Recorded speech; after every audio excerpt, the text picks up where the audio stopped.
and welcome to La French Tech on Air, our European video podcast series on business and technology.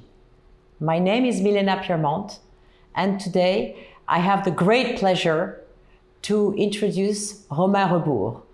Romain will be presenting his community as president of French Tech, but mostly he will be talking about the talent search market in IT, the trends, and also what he's doing with his company that he has founded, which is SquadGurus. Hello, Mylena. Very glad to be with you and to present our vision about the global IT talent market. And we'll go a little bit closer to our community in Cracovie, in Poland. So thank you for watching. And please, Mylena, what you would like to know? Well, given that it is an amazing market, can you tell us a little bit about the global trend in talent search in IT? So maybe to give you a little bit of context first, SquadGurus is a global platform for IT projects and IT talents. And this gives us a vision about what are the local salaries, what are the availabilities about engineers, what are the main trends. So we keep tracking about the market changes, and it gives us really interesting data. For example, right now, there is a kind of trend around Metaverse, around VR, AR, around gamification, which is really strong. Like, companies try to explore this area, but the difficulty is because it's new, there is not a lot of talent, and it's really hard to acquire this talent, to hire them, and to pay them because they are super expensive. The same, for example, with blockchain. Blockchain is a new technology, but it's really complicated to find people who have experience and who are really good in that. I would say AI all around algorithm, but everybody speak about AI, and it can be mutual, like very different things. It can be RPA, it can be just automation, but really strong algorithms are not the same than just automation. So, depends on profiles. Right now, it's a talent war, as we say. Everybody wants to reach the right talents and keep them. Really complicated to keep them because it's about to keep them interested, and it's about to keep them well paid and increasing the well-being and the supporting them. So huge companies can do that, like Google or Apple, or even right now in the recent news we saw that Tesla has some difficulties to bring back their people in the office. So it's a constant effort. We need to keep in mind also for globally the most costly thing is salary for every companies in the world. So it's something which is very important for every companies, and it's something complicated to find the right talent. So what we see about the availability of resources is we are working a lot with US. In US you have great engineers, but not enough. So almost all companies in US have this reflex to look to be global at the beginning, to look for people all around the area, to their time zone, Mexico or South America, for example.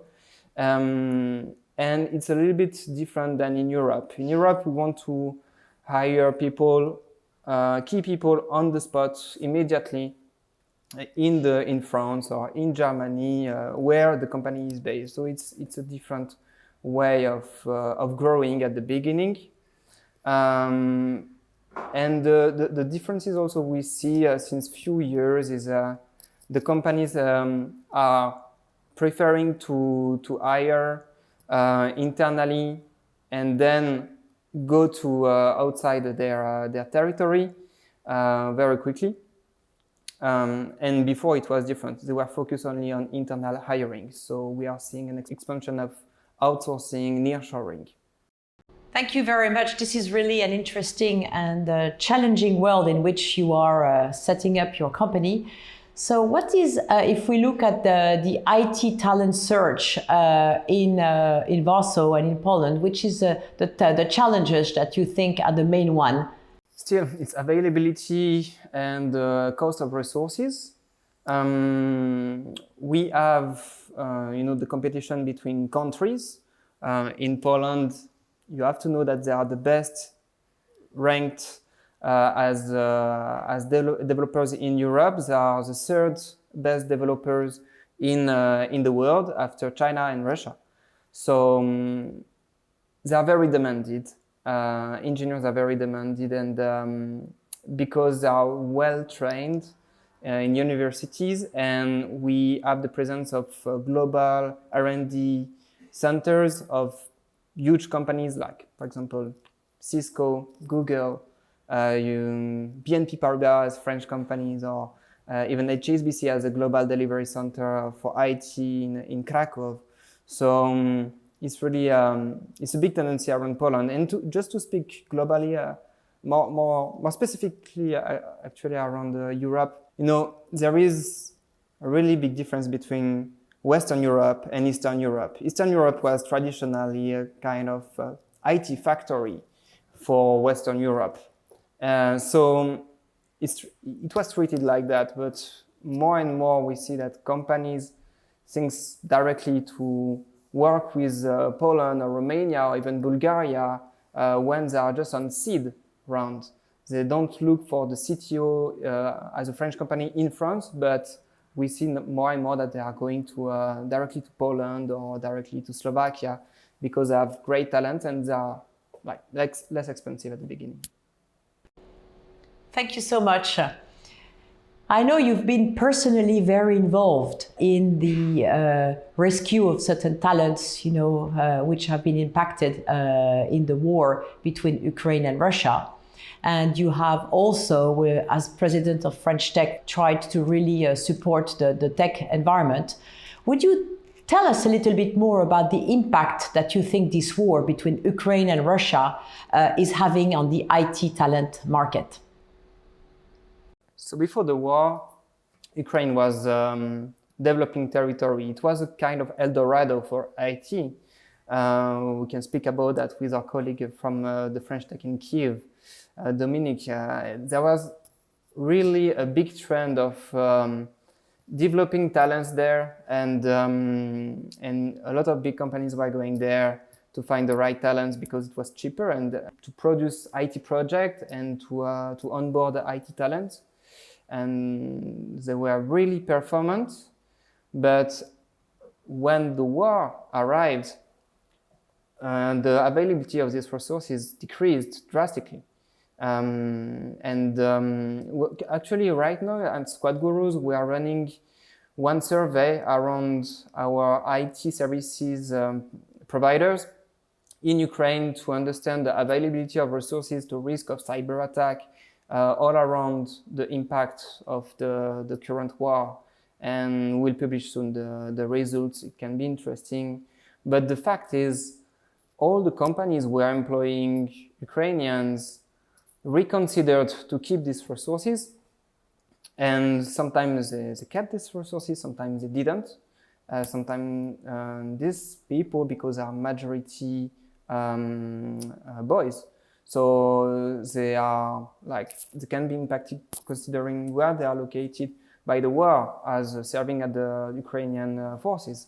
So immediately the companies needed to find new solutions, and they looked into Poland, Romania to keep the same time zone and the same kind of quality delivery and kind of cultural spirit also. And so it increased drastically the prices of making IT projects in Poland or Romania. And I would say it increased, depends the positions, but for example, for DevOps position, it increased around 20% the usual prices in just a few months. For regular IT talents, because they are much more demanded, they can ask for higher salary. And now we are approaching the level of salaries like Czech Republic or even France sometimes. I see some engineers who are even more expensive than in France, and they are located in Romania or Poland. So we are seeing kind of stability of the wages in Europe impacting this war. After, it revealed new territories like Azerbaijan, like Armenia or Moldavia, or also Macedonia. These countries we don't think at first when we talk about IT project or IT talent race. But they have great engineers and they are still affordable to make projects for startups, for example, but also for big companies. So we are seeing a world being reshaped by this war, especially in Central and Eastern Europe. And it's really nice because you're at the heart of this war, and you can really, thanks to your amazing platform, now be able to source talent from quite a lot of destinations for people all over the world. So I think, Romain, it's a wonderful time, and thank you for spending this time together to really understand, what's happening in this IT talent, I would say, war. It's been a pleasure to be sharing this conversation today with you. Thank you everyone for listening. The session is available on video and YouTube and only on audio on all the global podcast platforms. So follow us on LinkedIn, follow us on YouTube. The next episode will be about the Romanian ecosystem, and I am very happy to see you online later.